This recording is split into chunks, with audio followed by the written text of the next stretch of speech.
coming to Coffee and Conservation. My name is Nicole, and I am the owner and founder of SUP Englewood. You might be wondering what SUP is. It actually stands for Stand Up Paddle. So we're a stand-up paddle and kayaking outfitter.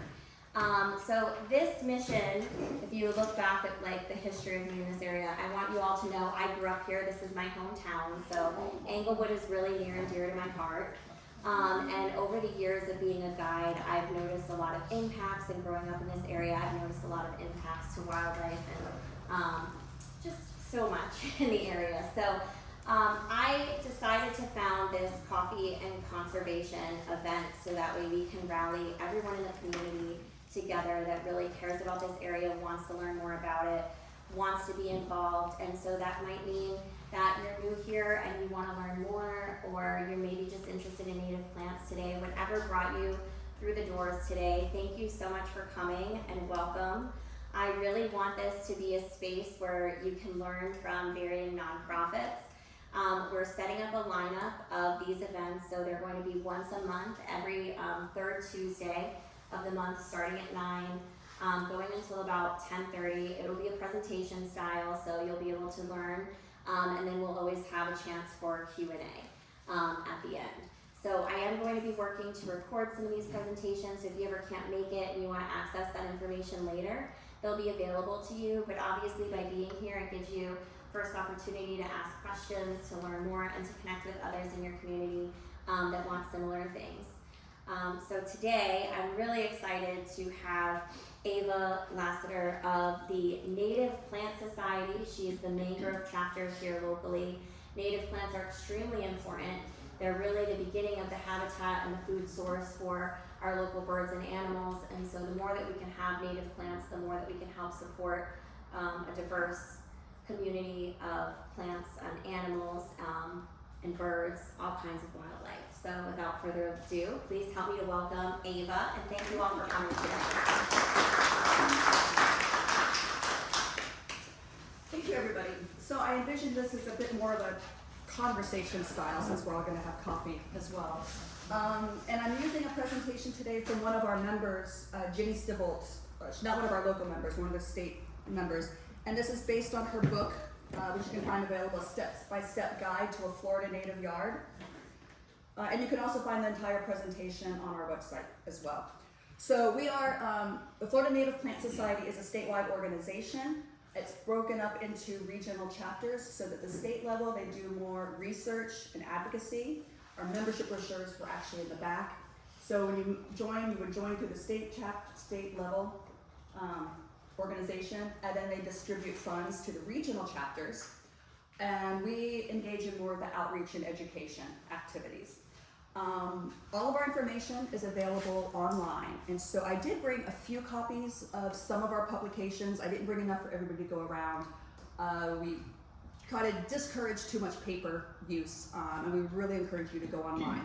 So I'm going to reference the things that I brought today, and if you really do want an extra copy, come up and see me afterwards.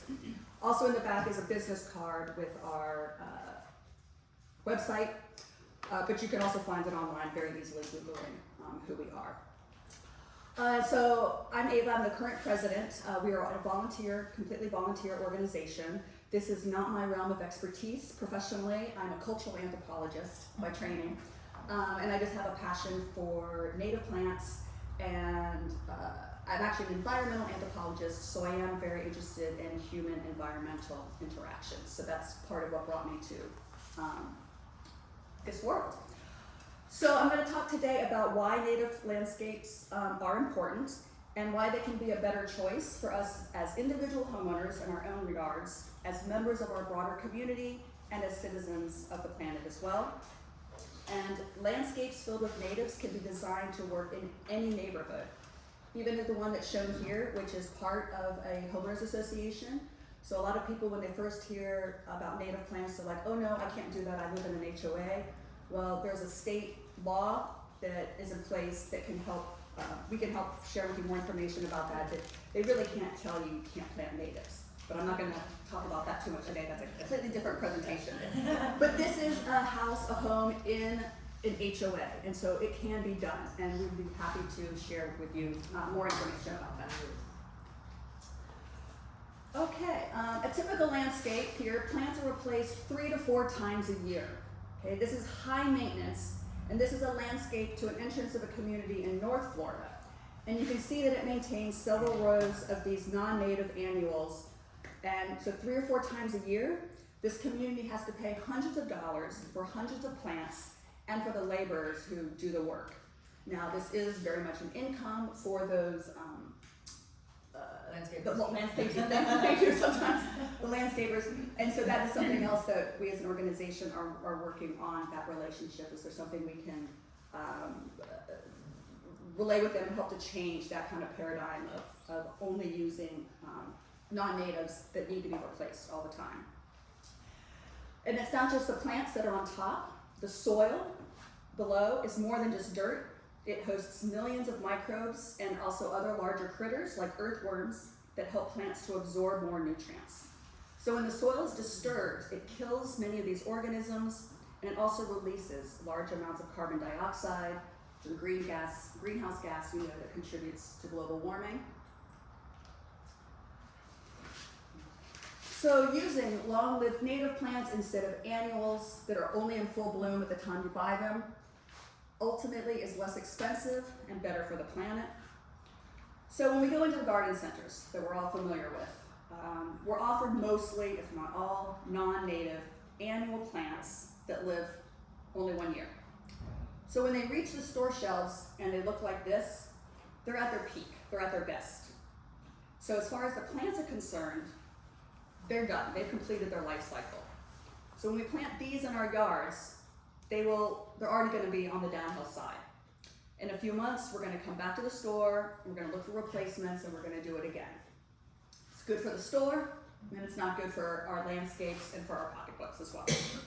So in order to provide these perfect plants for the garden centers, the growers often treat the plants with what? Chemicals. Right, chemicals, exactly. And these poisons stay in the plants, including their pollen and nectar. This kills the butterflies and the other pollinators.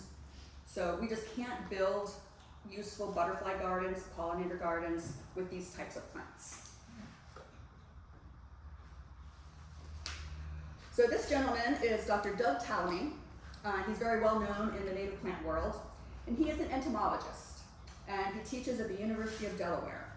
And it's his research that has shown that native plants provide better habitat than non-native plants in many ways. And one of his books is called Bringing Nature Home, I've got a copy of it here, How You Can Sustain Wildlife with Native Plants. First published in 2007, Dr. Tallamy has shown that even small yards planted with natives provide much more needed habitat for birds and pollinators. Dr. Tallamy speaks all over the country to help people understand his research and to advocate for native landscapes.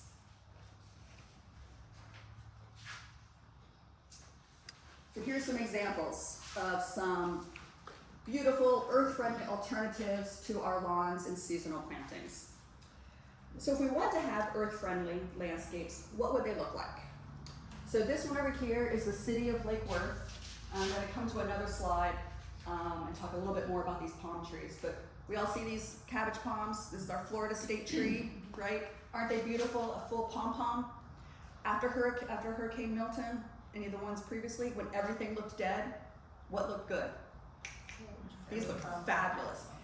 There is so much, this is a whole ecosystem in itself, all the different animals and plants subplants that live up in here. There's a species of native bat that nests only in these cabbage palms. Down here we have some muley grass. I did notice you had muley grass outside on the front walk. This one here, this is kunti, another native. It is, you will never need to trim this or take care of it. So it's a great, sustainable Florida native plant that is just vibrant green year round. I'm sorry, kunti. C-O-O-N-T-I-E. Kunti. Okay. It is a cycad. It's our only native cycad. Yes. It's also, I think, would be interesting to know about the Atama butterfly. Yes. Yes, let's come back to that story afterwards. You're already familiar with this. Excellent. Okay, and then here we can see the muley grass in bloom. beautiful fall, bright pink pom-pom bloom. I love this grass. I have several of them in my front yard. How do you spell that? Muhly, M-U-H-L-Y. Okay. And this is actually both of these I see, and of course the cabbage palms. These are ones you see a lot in even public, state managed, county managed. I wish they would use more natives than these, but they do use these three, and that's fabulous. We definitely love that. Okay.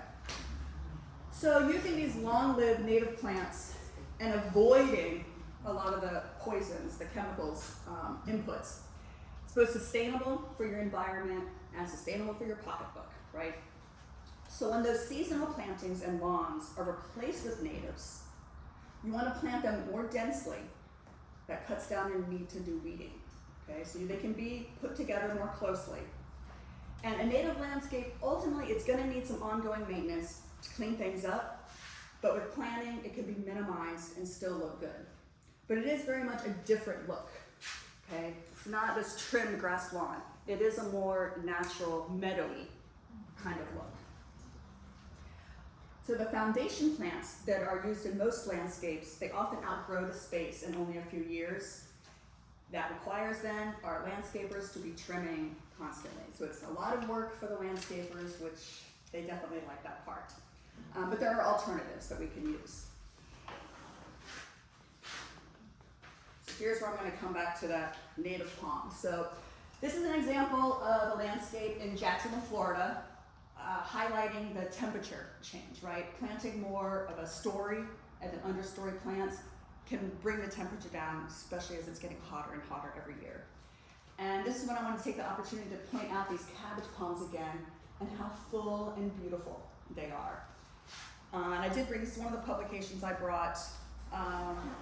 If you've probably seen this cut around, the mohawk cut. It's bad for the tree. It allows disease into the tree. It's going to warp the growth of the tree, and it reduces the available habitat. But this is a big money maker for those landscapers during the time of the year when the grass is not growing. Okay. And this little heads up, little secret here, beginning in January for the next year, our chapter is going to engage in a cabbage palm campaign. We're still developing the details of this, but we're going to be really working this next year to educate the public about the beauty of leaving the cabbage palms alone. Just remove the dead fronds at the bottom, that's okay. And also trying to dialogue with the landscapers to address their need for an income in those other seasons when the grass is not growing, and also to get them to help them understand the value of leaving the cabbage palms alone. And this is a great publication because it's in English on one side and Spanish on the other. Okay. No pesticides. So our butterfly garden should provide food not only for the adult butterflies, but also for the larvae, their caterpillars. And this is the opposite of what is offered in many garden centers. For us, using and adopting a native plant landscape, we want our plants to be eaten. That is okay for our plants to be eaten. It means you've got something that's part of the ecosystem and something is eating it.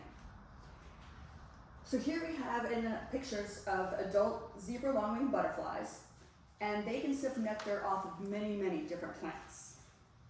But they can only lay their eggs on passion vine plants.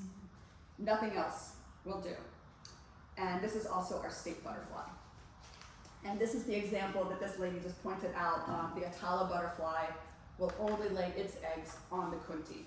So a lot of these plants and butterflies, they evolved together to have these relationships. And if we don't have those natives available to them, they won't be able to lay their eggs. There's Florida's state butterfly. Patience. This is something I need to work on. A bit of patience is needed. So here we have the beautyberry shrub. This is what it's going to look like when it's blooming. These beautiful purple berries that are just vibrant in the fall, right? If you would see this at a big box store, you would just pass that right on by. It's just a stick. But the important part of the plant is what's underground. And when you plant this, it's going to, with patience, it is going to bloom and flower. And this is very unlike the seasonal plantings that you find in the big box stores. They give you an instant landscape, an instant burst of color. A native landscape is a long-term investment and will have the best success with these plants if you start small. It's cheaper as well to not go buy a 3-gallon, a 7-gallon. You can start with 1-gallon plants and get them going and get them established.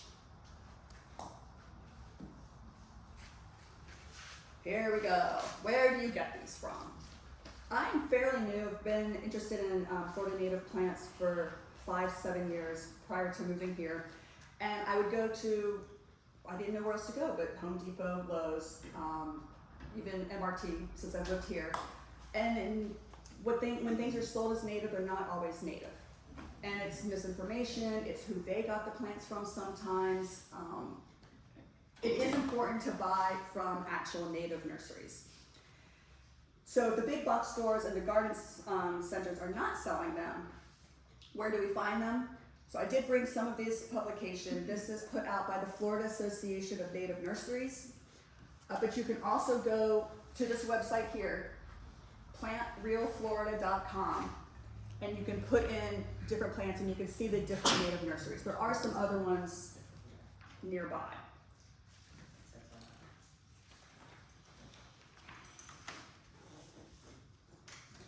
Okay, I want to make this point too. So sometimes we will see plants such as a tropical sage. These are these ones over here.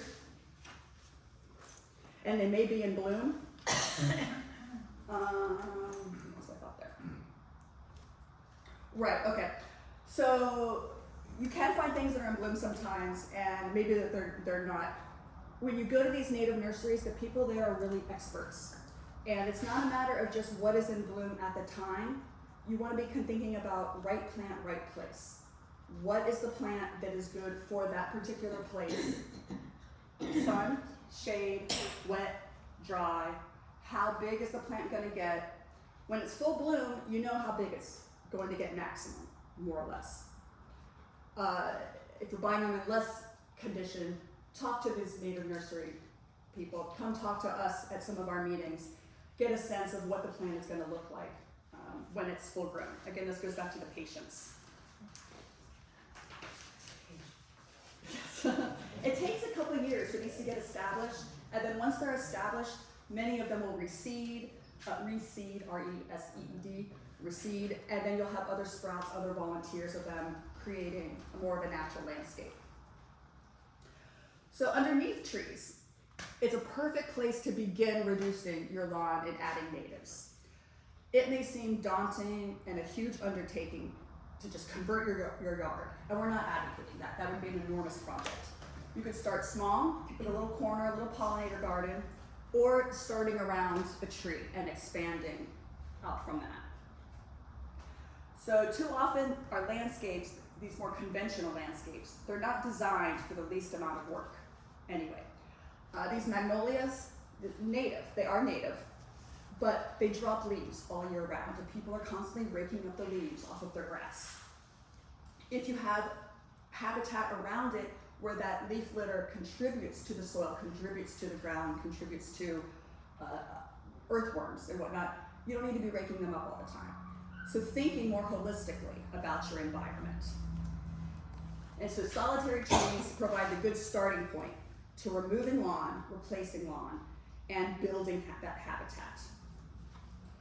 Now, one more point is over here we see a neighbor of this yard. These aren't all natives here, but a border like this will delineate where needs to be mowed for the landscapers and where to protect.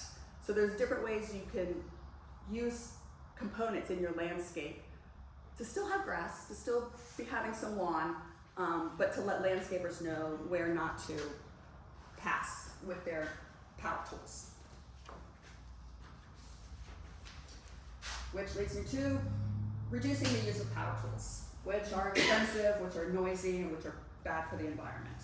So installing native shrubs in hedgerows, especially different species, will bring diversity, and they can take their own shapes. Allow them to kind of fill in and take their own shapes.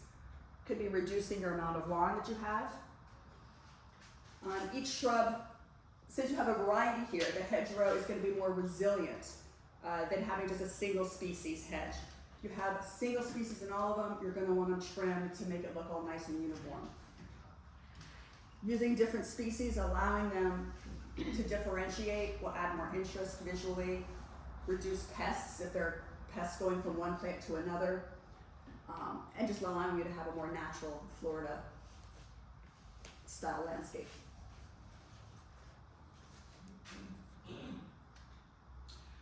Converting lawn areas to freedom lawns. So when we say freedom lawns, it's free from pesticides, fertilizer, seeding, overseeding, and overwatering. And so this is a lawn in Northeast Florida that's been going for more than 10 years. And patience, again, bringing in patience. So when you quit your traditional, your conventional lawn care routine, there's going to be an adjustment period. The soil is going to need to adjust. The plants are going to need to adjust. You're creating more of an ecosystem that's working together. Ultimately, it's going to result in a more diverse set of plants. Okay, now I'm going to introduce this one here. So Freedom Lawns host a variety of plants that can be mowed. And this is a little publication the Society puts out about mow less and providing more. And it's Homeowner's Guide to Practicing Sustainability in the Landscape. So when your lawn area is filled with many different types of unpoisoned plants, the soil is going to be healthier and it's going to better support the plants growing there. And a diverse lawn also provides food and shelter for many types of beneficial insects, earthworms, and other critters. And there's many types of ground covers that are native, which we'll come back to more of that. So we can all be good stewards of the land.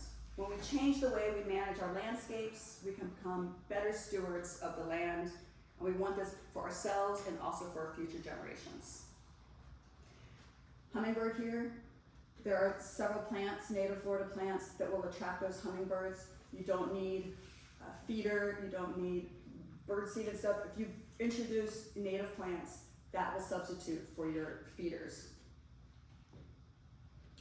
So how to get started? To create a list of recommended natives by county, there's our organization's website, www.fnps.org/plants, and you can search there for common names.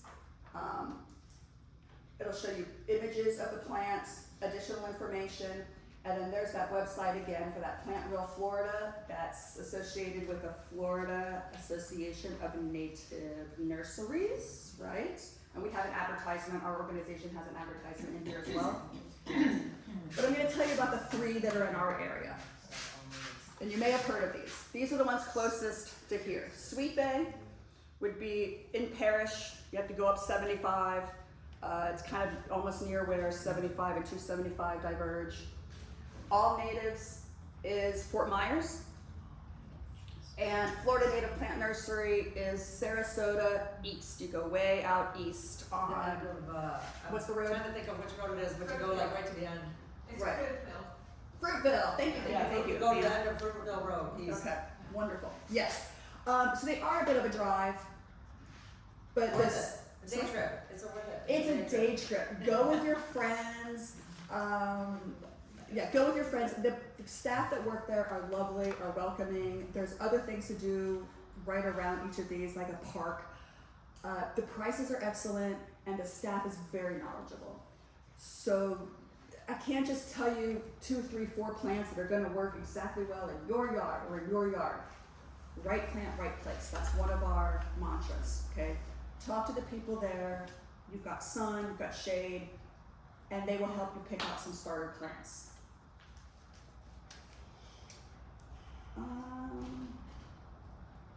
Okay, another part about right plant, right place. Florida contains 5 different planting zones. So what is native in Miami? What native in Miami a few years ago may become more and more adapted here. Things are changing. But you definitely want to find things that are good for our zone and our area. So talk to them about that as well. Some of the nurseries, the ones further north, they're drawing clients, are drawing customers from further north that are coming down to them. So they are stocking plants that may not be all the best for our area. Maybe they're best for further east or for further north. So talk to them about where you are. We're 10B. Talk to them about where we are, what your particular needs are, sun, shade, how wet is your soil, how dry is your soil. All of these are very important to consider. And here we just have a couple of my favorite ones. Here's a blazing star. Beautiful bright blooms, very long and slender.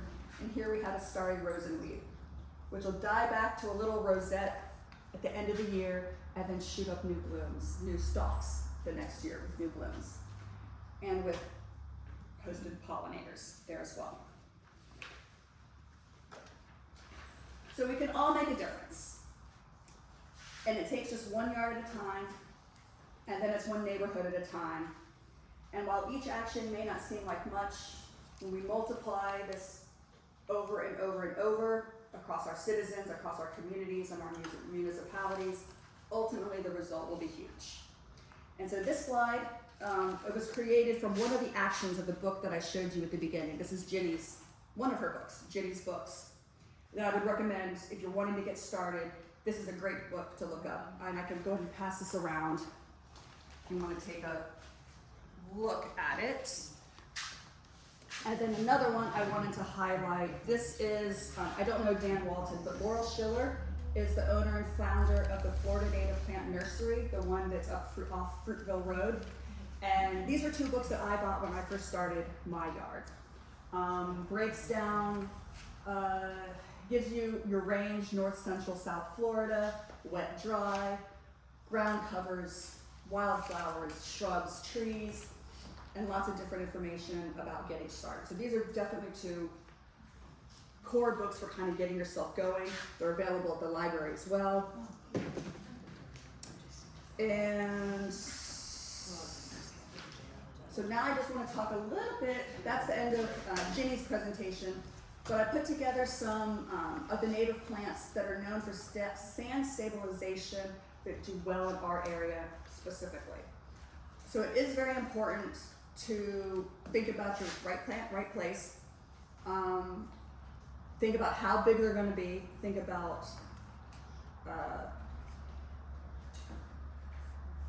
where you are, especially how big you want them to get. Sea grape will get huge after a while. We're familiar with that, right? Railroad vine will that really go far? How much maintenance do you want to have? That one can get a little out of control, but if you have a lot of sand, the bank of a swale in my backyard, for example, I've got the railroad vine going. I want it to go crazy because I want it to take over there. June sunflower. This is one of my favorites. It will spread. It puts up these beautiful yellow flowers year round. So that's another advantage that we have in this part of Florida. We have flowers, native flowers, that will bloom in our area year round. Every month of the year, I have at least a handful of species blooming in the yard. The red salvias, the tropical sage, June sunflower are two of my regulars. Those are two of the biggest ones. Saw palmetto, this is really beautiful. You'll see this in the parks, a lot of the parks, native parts of Florida. Grows slower, but very important to our natural landscapes. And sea oats you'll see much more on the beaches. But these are very good for keeping your sand in place. Erosion That control. purple railroad vine, would that be a morning glory and it grows all over the place like wild on? There are some non-native ones as well. This is a native one. Yeah. You've ever gone to Boca Ground Beach? They're all over the beach out there. Oh, yeah. On the lighthouse? Cause I've got it growing on my fence and I call them, I'm from up north, I call them morning glories. And they You might stay- have morning glories on your Yeah. fence if they were there before. Oh, well, Yeah, yeah. these tend to grow on the ground. Oh, okay. Oh, this is definitely on the ground. Oh, well, Railroad line, yes. mine's, I've got on a fence and I just.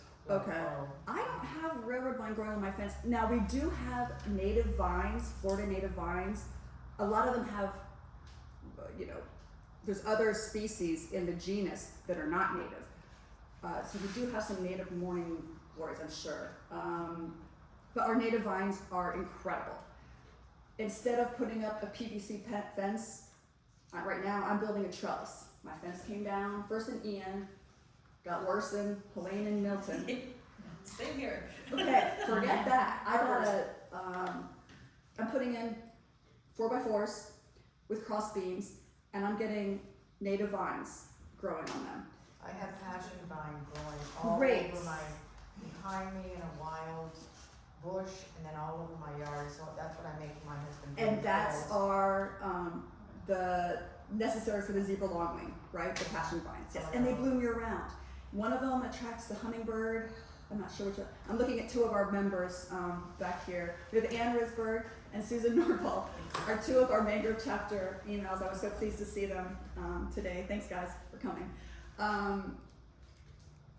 Yes, there's many species, and the nurseries are always well stocked with many of them. Mix them together, get some color diversity in there. That way you'll also have the chance of more wildlife that maybe prefers one color or one flower over another, the opportunity to stick around in your yard. My front yard, I'm converting the lawn to a meadow. I am on a septic system, I'm in South Venice, so I have to be careful of roots, what kind of roots are there. Many of our wildflowers, I've done research with Euophytus, grow thin roots, and they're perfect. They're septic system safe. Creates a wildflower meadow in my front yard. Yes. So would these be ones that you would put by a pond so that it's not eroding? Yes, these are sand stabilization, yes, erosion control, sand stabilization for the coast, for your edges of your ditches, plants that are good for holding that sand in place, keeping erosion at bay. They also do good on flat ground, because I have rhododendron and June sunflower all over my front yard. I have the June sunflower on my septic system. Yes, because it filled in so quickly. Yeah, they do Now, I do have to say, the June sunflower, after 2 seasons, it gets leggy, right? It gets kind of, great. I just cut them back. They drop seeds and they'll start new plants. yeah, but I find I have to cut out the old stuff. And so I have mixed in now some of the native porterweed, which I don't have to cut back as much. I don't have to cut the under stuff. It is just kind of taking off. And I want to share one more slide. Thank you. And I got a couple things I knew I'd probably forget. So Mangrove Chapter, we serve all of Charlotte County and the southern part of Sarasota County, so pretty much South Venice on south. Our next chapter to the north is called Saranola Chapter. They're based in Sarasota, but they cover 4 regional counties going inland. Our meetings are held on the second Tuesday of the month from October through May at Lemon Bay Park in Inglewood. However, the park is closed right now. They let us hold our meetings the last 2 months, but we're having to relocate our January meeting, and it will be at Jacaranda Library. I just got it approved yesterday. So for January meeting, we will be in Jacaranda Library. Again, at 1 p.m. We invite people to come early for social time beginning around noon.